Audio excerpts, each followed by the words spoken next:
Selamu alaikum të dashur miq, ky është emisioni Kështu ishin të parët tanë. Sot do të flasim për pendimin dhe kujdesin nga mëkatet. Do të kuptojmë se si ishin gjeneratat e arta në këto dy tema, ndërsa me ne si zakonisht në këtë emision Hoxh Fitim Gërguri. Mirë se vjen Hoxh.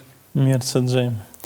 Atëherë Hoxh, fillimisht do doja të kuptojmë qasjen e sahabëve, qasjen e tabiinëve, dietarëve, por edhe gjithë gjeneratës së artë sa i përket çështjes së pendimit apo kthimit tek Zoti dhe se sa ishin ata të kujdesshëm ndaj mëkatit. Alhamdulillahi Rabbil Alamin, wassalatu wassalamu ala khayri man salla wa sam wa tafa bi Baytil Haram nabiyina Muhammad wa ala alihi wa ashabihi ajma'in. Allahun Ta'ala falenderoj për Allahut fali kërkoj. Salavat dhe salamu mbi pejgamberin sallallahu alaihi wasallam dërgoj. Të parë tonë ishin shumë të kujdesshëm për pendimin. Zoti Allah Azza wa Jall i merr shembull jetën e tyre edhe në Kur'an, se sa ishin të kujdesshëm për me realizu gjithë ato që don Allah. Por para se të përgjigjem se si ishin të parë tonë, po du me tregu se çka është pendimi, që ta dimë. S'pare pastaj tregojmë edhe gjendjen e të parëve tonë. Dietarët thonë pendimi është robi me bë atë që Zoti don edhe më largu prej asaj që Zoti s'don në krejt jetën e tina. O fjala edhe nëse pra ky një kuptim praktik i pendimit. Sigurisht.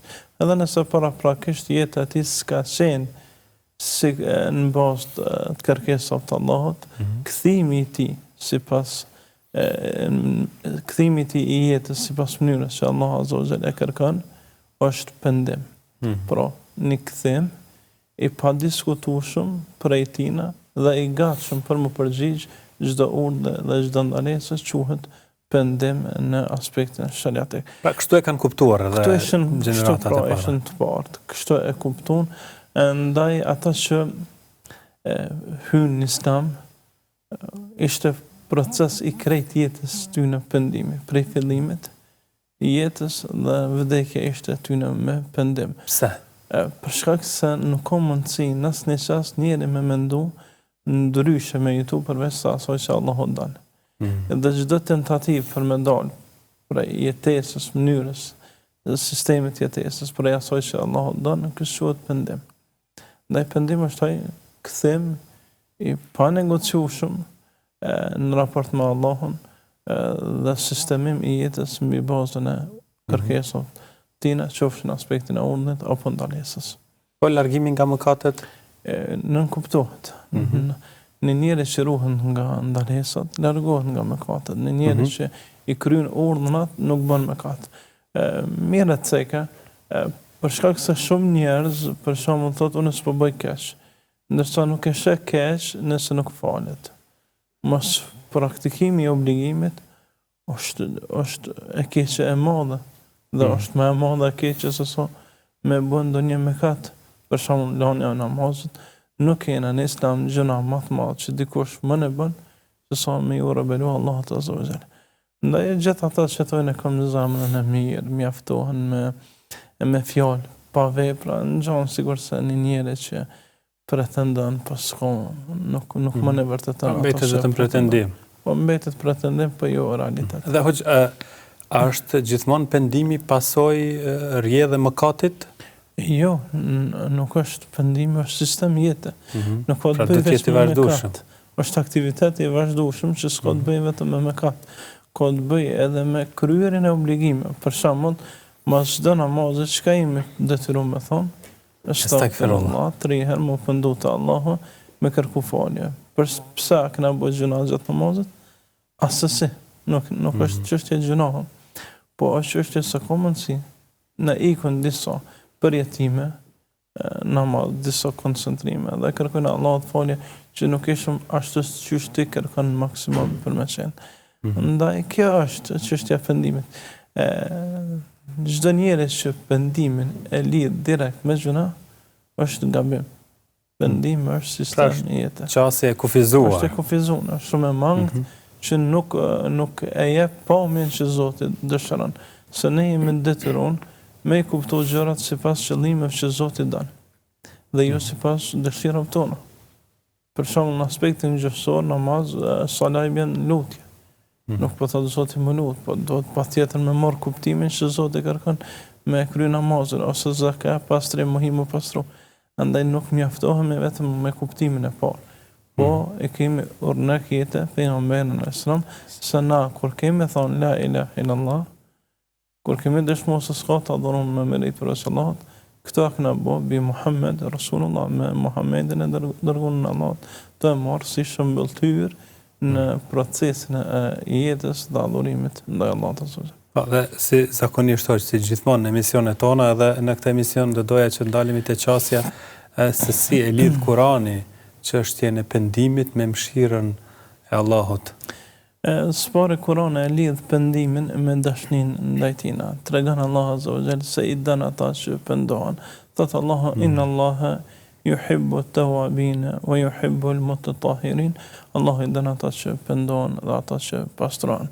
Aspekti pastrimit është përcjellën prej gjunahet, të disa dietar që thonë, pra pendohen, bojnë vepra të mira dhe pastrojnë prej gjunahet që i kanë kalu gjatë jetës vetë. Por Allahu për lidh vëllai me dashni. Dashnia për te mëshirës. Dashnia është më shumë se mëshirë. Ti më në mëshiron për shembull një njeri, por nuk është që e dën. Mëshiron për shkak të varfënisë, për shkak të gjendjes, për shkak të smujës, për shkak të etapës që po kalon. Po kjo nuk është domosdoshme me thonë se ato të e dën, ndërsa dashnia e përtej kësaj. Është nivel shumë i lartë që e përfshin edhe mëshirën, edhe vlerën e atij personin fjalën. Ndaj Allah azza wa jalla, kur e dën dikon, përveç që mëshiron, e jep edhe e nderon, jep pozitë lartë. Edhe këto Allah azza wa jalla po vërtetën se e dën ato i cili pendohet edhe kthehet te Allahu me një kthim të mirë. Po ashtu Allah azza wa jalla thotë wa tubu ila Allahi tawbatan nasuha. Dhe pendoni tek Allahu me një pendim të sinqert, me një pendim të mirë. Allahu po na thret ne si besimtar, duke na thonë ja ju alladhina amanu wa yashkunu bisu tubu ila Allahi tawbatan nasuha. Pendoni tek Allahu me një pendim të sinqert. Por është kërkesë e tina. Përveç që është çështje e dashnisë dhe mëshirës, është edhe një lloj kërkese që të shpërblen se e kryen. Se për çdo kërkesë, Allah azza wa jalla na shpërblen për ta. Për shembull, për çështjen e haxhit pranuar, ti fal sikur se ka i gjunaat e jetës që ke bo, namazit dhe namaz, të klenë gjuna, pra ka shpërblime. Suneti sa bëhet më mirë se dunjaja e çakon ta, ka shpërblim. Edhe pendimi, përveç lidhet me dashni e mëshirë, që të fal, edhe të shpërblem pse jetu pendu, pse jetu sistemu sipas kërkesave të Allahut azza wa jalla. Dhe krejt këto thirrje, kjo çështje e Kuranit, përveç që ka aspektin e nxjerrjes prej dënimit tina, prej atij poshtrimit madh që bëhet banorët zjarrit, kjo ta vërteton edhe dashnin, edhe mëshirën, po edhe shpërblimin për mundin që e bën. Pra është komplet. Nuk mundna me këqyr veç për një aspektin, po nëse e bëjmë disa 3 ditë, 4 ditë, që shpëthojnë këto gjeneratët e reja, dhe një pomje shumë e përkryne që Zoti në nëzit për sepse ajo është Allah dhe i trajton robërit në mënyrë më të mirë. Sakt, ajo është Allah dhe mjafton kjo për me kuptuar. Dhe Hoxha përmendet një detaj aty, me një pendim të sinqert. Çfarë do të thotë pendimi i sinqert? Pendimi i sinqert do të thotë që mos me pas shkak tjetër për lënien e atij gjunohi. Çka mund të jetë shkaku tjetër? Për shembull, disa njerëz kërkon doktor prej tyre për me lënë alkoolin ose duhanin. Për shkak të gjendjes moshkrive ose për shkak të gjendjes melçisë e kështu me radhë. Kë mund me lënë ato. Po lënia e këtij gjunohi për shkak të shëndetësor nuk merr kuptimin që Allah për kërkon. Na lejojna për Allahun. Bojna për Zotin dhe jo për dikën tjetër. Ndaj kjo është sinqeriteti. Kryerja e obligimit për Allahun duke mos pa kërkon tjetër gjatë kryerjes, gjatë procesit të atij obligimi ose asaj ndalese përveç Allahut. Pra e lejojna gjunohin, e lejojna alkoolin, por nuk e kena për shkak se po na dhimbet me ble, apo për shkak se melçia ka dalë prej sistemit, e kështu me radhë, po lejojna për Allahun azza wa jalla, ose duhanin ose çdo vepër tjetër. Ndaj mos me pas asnjë ndyshje pendimi jonë, asnjë anim tjetër përveç kënaqësisë së Allahut azza wa jall. Po shenja tjera që pendimi është i pranuar përveç sinqeritetit? Përveç sinqeritetit, që tregon se është pendimi është i pranuar, shenjë tjetër është urrëtia e atij gjunahit. Pejgamberi sallallahu alaihi wasallam thotë: "Wa an ta'uda an takrahu wa an ta'uda anta fil kufr kama ta'udu an takrahu fi nar", me urrejt kthimin në gjuna ose në kufër, qysh e urrejni hudhjen në zjarr. Pra është me urrejt atë gjuna që e kena bo. Mos më ndi krenar, për shumë Allah në rujt, që ke pja alkohol. Kësë është krenari, kjo është në gjuna i madh, ose mos më ndi krenar që të ke vjedh, ose ke kry moralitet. Pra, krenaria me gjunahin e caktun, kjo është e mos pendimi. Dhe refuzimi i zemrës me kerejt qenin dhe ati gjunahi është e pendimit. E ma para pranon me vdek, se sa me rana gjuna. Kjo është e pendimit. Por a i bjen që nëse njëre përsërit gjunahin, se pendimi ti nuk o vlerë, jo nuk i bjen. Pejgamberi sallallahu alaihi wasallam tregon për një rob i cili pendoi prej sahabëve, pinte alkool dhe e binën për mëra. Pastaj përsëriste, dhe dikush prej sahabëve për shkak të përsërisjes shpesh që e bënte, ndjeu një farë urrëtie për këtë person dhe fillojmë ta ofendoj. Ta ndal me mos ofendo, se vallahi ky person e don Allahun edhe dërgunin e tij, edhe Allahu edhe i dërgunin e tij. Edhe pse është përsëritë si gjuna. Edhe pse është përsëritë. Allahu dhe i dërgunin e tij e don këtë person për shkak të pendimit tina. Ai e besën Allah që s'ka më kthy, por mashtrohet prej nefset, prej atij zbukurimit që shejtani bën të secili prej neve, bjen gjuna, që nuk do me thonë që ky person e dënon gjuna. Edhe pse ideja e pendimit është mos kthimi në gjuna. Ideja është mos kthimi. Dhe praktikësi. Gjuna dhe në momentin e pendimit ti nuk e ke monjet kur më kthy. Por sprovohesh, kthehesh përsëri. Ai bjen që ai pendim ka qenë pa vlerë, ja nuk i bjen. Bjen se është i vlefshëm, po kërkohet përsëri me u pendu. I përsëritur. Derisa thot pejgamberi sallallahu për këtë person i cili kështu vepron, thotë ky bën çka don se Allah ja ka fal. Deri në këtë grad Zoti fal. Ndaj na jena ata që tregojnë, ato që Zoti na mëson. Po se si me gjyku. Kjo ka shumë dallim që njerë me marrë drejt gjykimi. Na mujna me fol për vepër, për ju për person. Mujna me thonë vepër është të shumtune, ndërsa personin për me dhonë vull nuk i takon kjo vesa Allah të lartëson. Dhe pastaj ndikimi i mëkateve në zemër çfarë është? Pejgamberi sallallahu alaihi wasallam tregon se çdo mëkat që robi e bën është sikur me vendos një pikë nxehtë në zemrën e bardhë. Dhe vazhdon të nxjih për shkak të mëkateve, vazhdon të nxjih derisa bëhet e zezë e tëra. Kështu ndikon pro gjunahe, e erësën zemrën. Edhe shejat që janë të rësimit zemrës, djetarë thonë janë për shkak kur e sheh obligimin si diçka të pavlerë. Kur e sheh ndalesën si diçka të pavlerë. Deri dje, pra, e ke po këtë person u falte, agjerante, thërtën të mirë, ndalante nga keqja, dhe pa pritur i njëjti pas një kohë të caktune, fillon me thonë që nuk është namazet që kanë thonë, nuk është çështja e agjerimit që kanë cek, Zotin nuk ka qëllim me na dënu dhe fillon të flet për Zotin pa dije, i tillë tregon se zemra është nxirr prej mëkatit dhe nxjerr ato që realisht e ka. Arabët e kanë një shprehje, vëlla bujar thonë çdo zemër spërkat prej asaj që përmban, ajo që është me ujë, ajo që ka ndytësira, ndaj nuk mujna me e fajsu atë pjesën e jashtme, se rezultati i saj është brendësia e saj. Nëse një zemër, për shembull, është qysh Allahu don, ajo flet që don Allahu, jeton që don Allahu, preokupohet me çka don Allahu, largohet prej atyre gjunave që i don Allahu, ndërsa ajo zemër që se ka dert Allahun, jeton në larg mësimeve të Zotit. Zotën Ibn Abi Dunya e ka një libër të tërë që flet për pendimin dhe e fillon me një ajet duke thonë ja ayyuhalladhina amanu la tattabi'u khutuwati shaytan. Me këtë ajet, o ju që keni besuar mos e pasoni hapat e shejtanit. Dhe Imam Qatada prej Imam Tabi'in radiallahu anhu kur e komenton këtë ajet thotë mos bëni gjunohe si shejtani. Se buhuni saj. Këndon që pason do të mrish cakun e tij nëse pasojna Rasulullah sallallahu ka shpresë se do të jemi në rrugën e tij. Dhe nëse pasojna iblisin, padyshim se jemi duke ecë rrugës tij. E cila është rruga e tij? Mëkati, rebelimin ndaj Allahut azza wa jalla. Hoxh, le të flasim tani pak për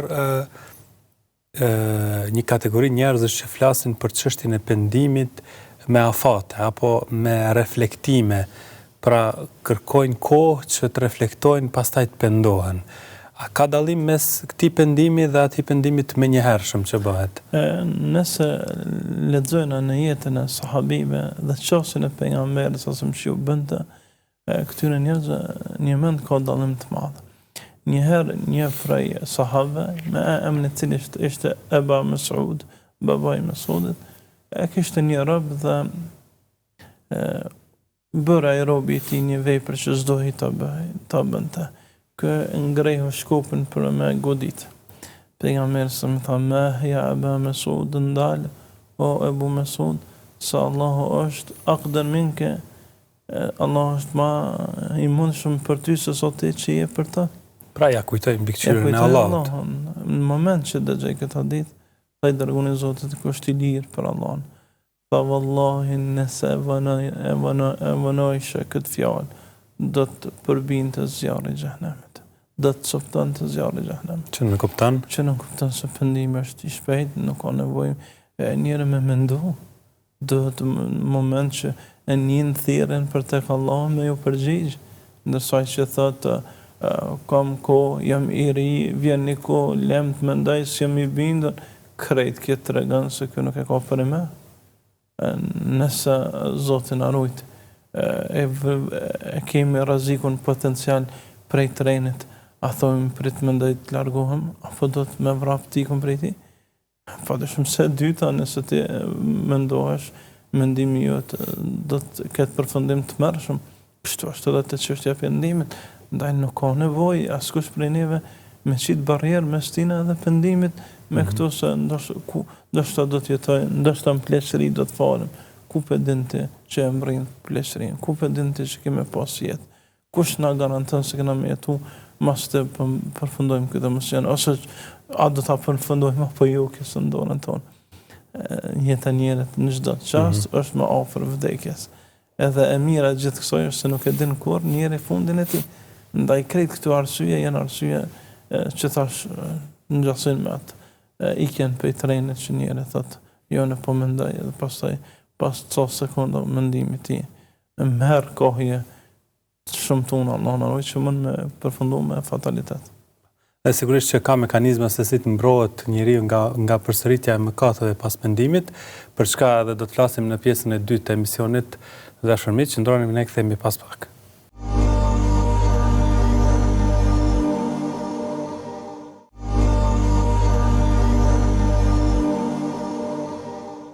Dashur miq, vazhdojmë tutje me emisionin Kështu ishin parët tanë, po flasim për pendimin dhe mëkatin me Hoxhën Fitim Gërguri, dhe tani Hoxh në fakt do të ndalemi tek ajo që paralajmëruam në pjesën e parë. Pra, si të mbrohemi nga mos përsëritja e mëkatit pas pendimit? Para gjë, do të pas vëzhgimin e vazhdueshëm të Allahut parasysh. Allah azza wa jalla në ajetet alam ya'lam bi anna Allah yara. A nuk është të e po, të e ditë se Allah është të e po. Turpi prej Allahut do të me qenë shkak elementar për largimin dhe distancimin prej atij gjunahe.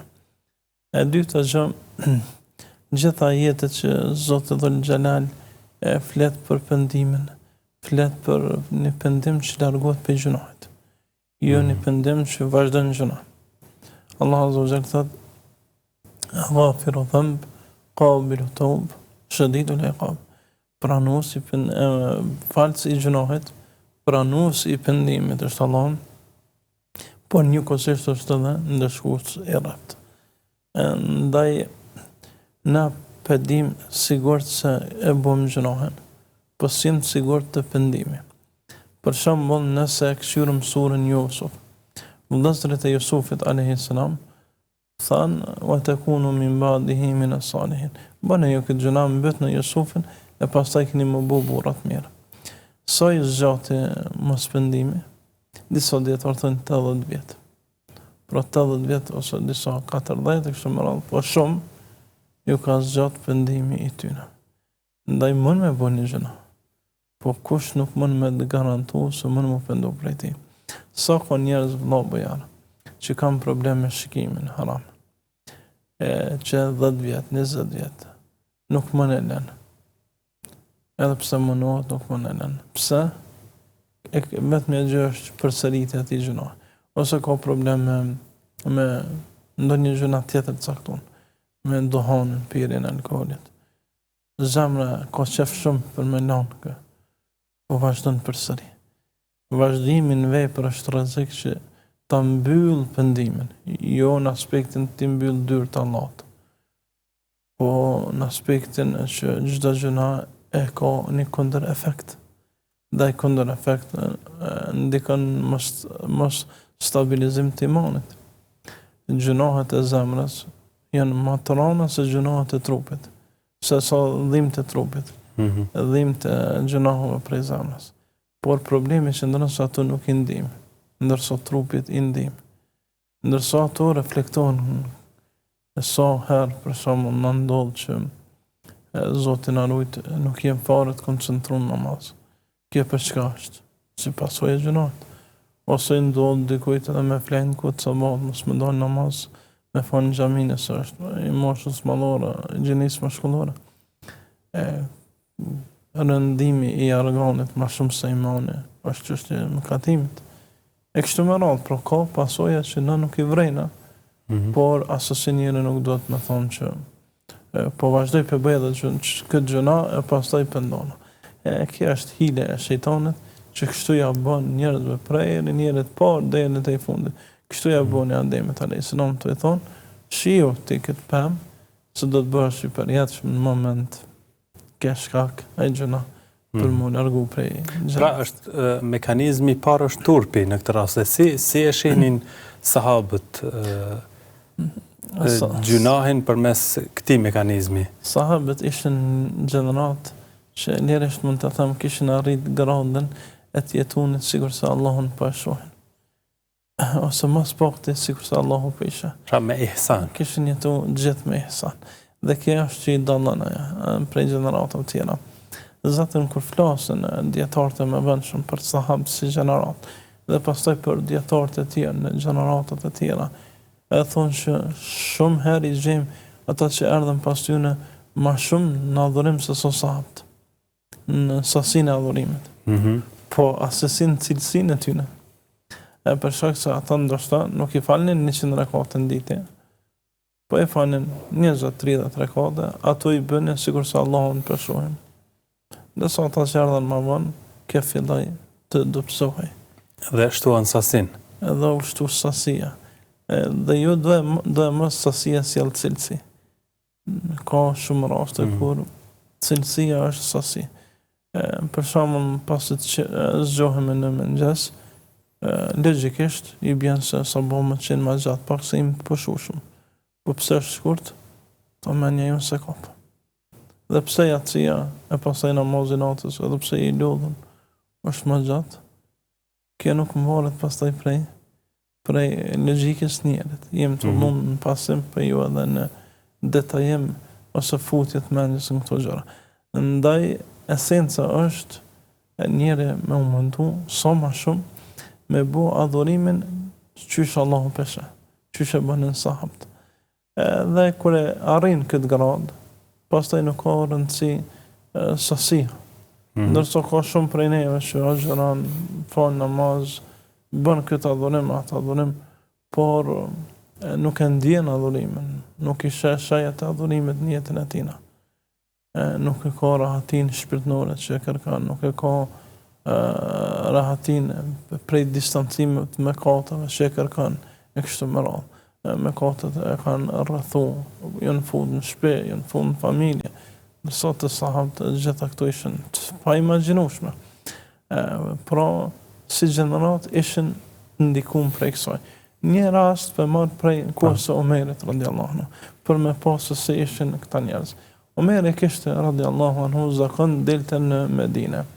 Edhe ti veçton të njerëz në gjatë natës, se mos ka mbet dikush i uritur, mos ka mbet dikush që nuk ka, edhe ti janë gjithë ke dorën.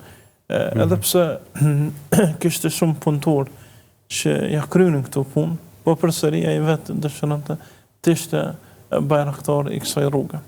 Një natë pështetet afër një muri i lodhur me djalin e vet Asimin, rahimahullah, dhe i ndëgjon një nan, duke i thonë bijes së saj, vendosja do ujë në qumsht, që të bëhet më shumë qumsht, e të shesëm më shtrejt, që duket më shumë si qumsht. Pra të fitojnë më shumë. Fitojnë më shumë. Ajo vajza thot, oj nana jonë, Omer e kanë ndalu këtë gjë. Kanë ndalu përzierjen e qumshtit me ujë, se po ndikojnë keq tek trupi njerët. Ajo tha, e ku është Omerit na dëgjoj? Thot, unë po të urdhnoj me vendos ujë në qumë. Thot, kur vallahi, nëse s'u msha Omeri, u msha Zoti Omerit. Omeri dëgjoj këtë fjalë. Dhe të nesër i tha djalit, vetëm mbaje mend këtë shtëpi. Mos e harro. Nesër kthehen pas e falit namazit sabahit, në kohën e paraditës, e merr Omeri djalin e vet dhe shkojnë tek ajo shtëpi. Trokitin dhe i thonë, ja emet Allah, i thot, oj robnesh e Zotit, pram isha i lodhën duke ecë rrugëve të Medinës dhe u pështeta tek muri ju, Allahu më mundësoj me dëgju bisedën tënde me vajzën tënde. Aja frigohet shumë. Thot, e tobet e ja Amirul Mu'minin, po pendona. Thot, se Allahu falë dhe mëshiron. Thot, po, ashtu është, po është dhe ndëshku si rrepte. Thot, këtë mos harra. E pastaj kujton, thot, dije se nëse nuk të shonë, të shë Zoti jam. Dhe ajo është që vëzhgën gjendjen e zemrës dhe të jashtë me shtënde. Pastaj i thot asaj vajzës, sa vajzë mirë ishe. Dhe sa shumë po jetojshe me kuptimet që na mësoi pejgamberi sallallahu, e pastaj i propozon për martesë me djalin e vet Asimin, dhe kështu bëhet në martesë, por e gjitha kjo tregon se sa ishin edhe njerëz e thjesht, një vajzë e re, se sa kishin frikë prej Allahut azza wa jall. E lërë më njerëz si Omeri e Abu Bekri e tjerë që ishin njerëz që çdo moment e kishin praninë e Allahut azza wa jall të freskët në mendit e veta, që e kishin oksigjenin që e marrën të praneshëm, ashtu e ndjenin edhe praninë e Allahut azza wa jall. Dhe kur pas mendimit janë këta mekanizma pra për të mbrojtur që të mos bijmë sërish në mëkat, si bëhet pastaj, a forcohet lidhja me Zotin mes të penduarit dhe krijuesit në këtë rast? Padyshim, çdo distancim prej gjunohit e lidh robën me Zotin Dhul Xhelal. Pejgamberi sallallahu alaihi wasallam e kishte zakon që pasot merrej tekbir, të pushonte pak, të mos lexonte, pastaj të fillonte leximin e surës Fatiha në namazë me zë. Dhe Abu Hurajra shumë i interesoi kjo gjë, pse po bënte kështu. Çfarë thot pejgamberi sallallahu alaihi wasallam gjatë kësaj kohe? Thotoi dërgoni Zotit, kum vret që po ndalesh, pasi po merr tekbir, po thu diçka, po s'po dëgjoj. Pastaj po lexon Fatihën. Thot, o Abu Hurajra, unë them gjithmonë, Allahumma ba'id baini wa baina khataaya kama ba'adta baina al-mashriqi wal-maghrib. O Zot, më distanco mua dhe gjunat, qyshe ke distancu linjen nga perëndimi. Me pastro prej gjunat, qyshe pastron robën e dytë me ujë të freskët, me pastro prej gjunat, me borë, me ujë e të ftoftë. Pra kështu pastron o Zot jam. Pra lutej pejgamberi sallallahu alaihi wasallam që ta distanconte Allahu si lindjen me perëndim nga gjunat. Dhe kështu na mëson të lutemi, edhe nëse dojnë me ditë sakt se si që ndojnë e karshi pendimit, të shikojnë se si jemi në karshi distancimit nga gjunat. Kjo është esenca ose poenta që prej këtu pejgamberi sallallahu alaihi wasallam na mëson se si ta kuptojmë realisht pendim. Ndaj nuk mundem me thonë se ju më pendum prej një gjunajt edhe i bëj edhe 50 tjera, por jo, do të më qenë gjithë përfshirës, që përfshin çdo gjendje, çdo rast, para njerëzve në vetmi, e kur jemi, po ashtu përfshin edhe gjendjen kur jemi në siguri e pasuri dhe gjendjen kur jemi varfëni e pasiguri, pra në çdo proces të jetës. Kështu na mësonte pejgamberi sallallahu alaihi wasallam. Dhe hoxh, nga njëherë sasia e gjunaheve bëhet pengesë për pendimin, sepse njerëzit thonë tashmë ka kjo sasi e mëkateve, gjunaheve, nuk ka shpresë më për të penduar. Çfarë thot feja për këtë? Allahu i lartësuar na tregon se kjo është prej hileve të iblisit që i vendos në zemrat e njerëzve. Ndaj vëllai thirrje që Zoti ja bën kësaj kategorie të njerëzve është thirrje madhështore. Allah Azza wa Jalla në ajetin e 53 të surës Zumar, kur i thret këta njerëz që e kanë tepruar në gjuna, thot qul ya ibadiy alladhina asrafu ala anfusihim la taqnatu min rahmatillah. Thuaj atyre që e kanë tepruar në gjuna, asëse mos ta humbin shpresën në mëshirën e Allahut, se Allah i fal gjunahet, Allah është falës mëshirues. Ndaj ky ajet na tregon se sado që të jetë gjunoh i madh, e kemi për bazë një Zot shumë më të madh pa fillim dhe mbarim. Ndaj nëse gjunohet tona mbrin kulmin e qiellit, Allah vjen me falje më shumë se aq. Kështu që siç ka ardhur në hadith kutsi. Një njeri vjen te pejgamberi alayhis salam, thotë dërguari i Zotit. Unë kam qenë njeri që kam bërë aq shumë gjunohe, so që nëse gjunohet e mia i shpendohen njerëzisë mbar, do të bëheshin shkak për shkatrimin e tyre. Pejgamberi sallam e dëgjon me vëmendje dhe thot: "A je bërë musliman?" Thot: "Po." Thot: "Vazhdo me bu mirë, se Allah t'i falë ato gjunohe dhe jo vetëm por edhe t'i shëndron në sevape." E njëri thot: "Krejt ato gjunohe, gadarati, fajjarati që kam bërë ato gjunohe shumëta, ato mëkate të këqija, të rana shumë që kam bërë." Thot: "Po." Pastaj lexojmë fjalën e Allahut: "Illa man taba wa amana wa amila amalan salihan fa ulaika yubaddilu Allahu sayyiatihim hasanat wa kana Allahu ghafurur rahim." Përveç ata që pendohen dhe bojnë vepra të mira, këtyre Allah ja shndron gjunohat në sevape. Dhe vërtet Allah fal mëshirues. Dhe dietarët kur e komentojnë këtë ajet thonë një njeri 20 vjet ka bërë për shembull është marrë me kamat. Allahu ja shkruan sigurisht me dhon 20 vjet sadaka. Ja shndron gjitha gjuna që është luftë ndaj Allahut në shpërblim që Zoti e shpërblen shumë robën e vet për atë vepër. Ndaj që kjo është thirrje për vetë dhe gjithë ata që na dëgjojnë, që mos jetë asnjë gjuna shkak për pengesën mes neve dhe pendimit. Dhe është hadithi i atij njeri që ka vrarë natën, pastaj ka kërku ta orientojnë tek dikush i cili i tregon se ka pendim për të. Ai njeri ka qenë adhurues, por jo dietar ka thonë jo, s'ka pendim për të.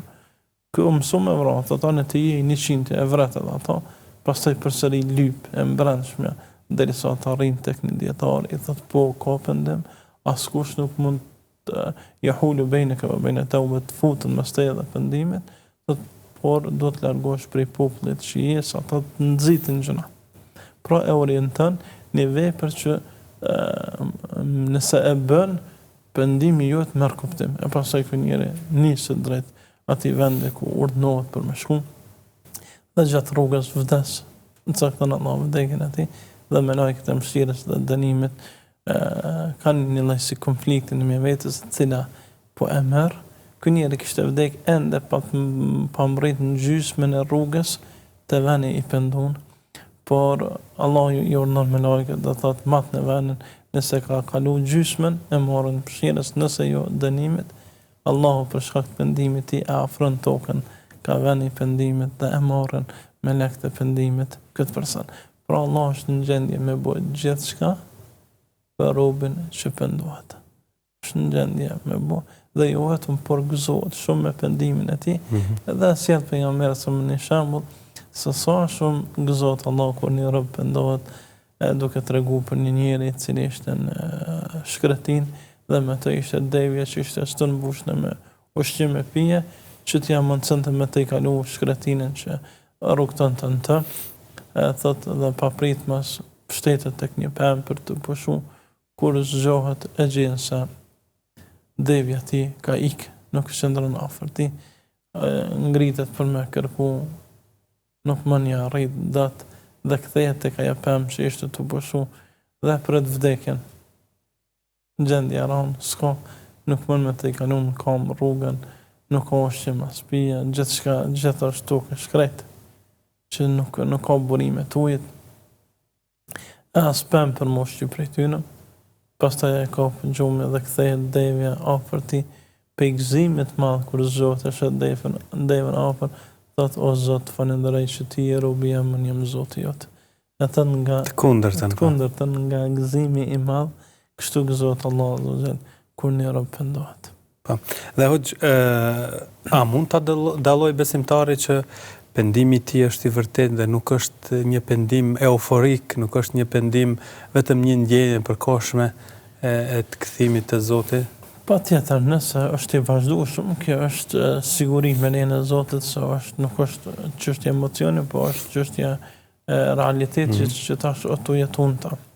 Nëse vazhdon duke u munduar me bëj punë të mira dhe duke u munduar me largu nga të këqijat, edhe pse në asnjë sim që gjithherë bëjna mirë ose asnjëherë nuk bëjna keq, por qëllim jeta me konë e mira.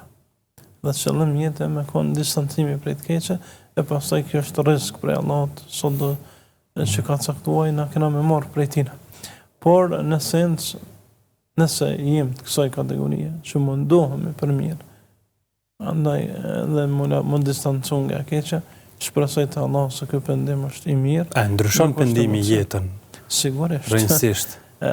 Zaten tham, pendimi është kthim tek Allah me jetu sipas dispozitave që Allah kërkon. Dhe kjo ndryshon rrejtësisht jetën që një rob e ka bërë para Islamit dhe pas tina. Dhe kështu ishën sahabët, kishte një jetë pa asnjë sistem që i fortë e lëndaj këtë doptin, ose i ditur e mashtoj këtë pa diturin, prej një gjeneratët që adhuronin puta, gure dhe rasa, u bo një gjeneratë komplet tjetër, e cila është shembull tyre për mbar njerëzin dhe në ditën e fundit se si duhet të adhuruar Allah dhe se si duhet penduar. Sahabët ishin ata që penduan prej kufrit në besim dhe e lanë gjithë atë jetë shfrenume në një nështrim absolut ndaj Allahut azza wa jall. Ndaj ky emision i jon është që na me mundu, me u frymëzu për këtyre shembujve që dhe jeta jonë me pas kësi kohje dhe nësë Allahun tim prej tyre. Amin. Faleminderit shumë. Faleminderit ju. Dashur miq, kaq sa i përket takimit të sotëm. Faleminderit shumë që na ndoqët. Mirëmbëjtje.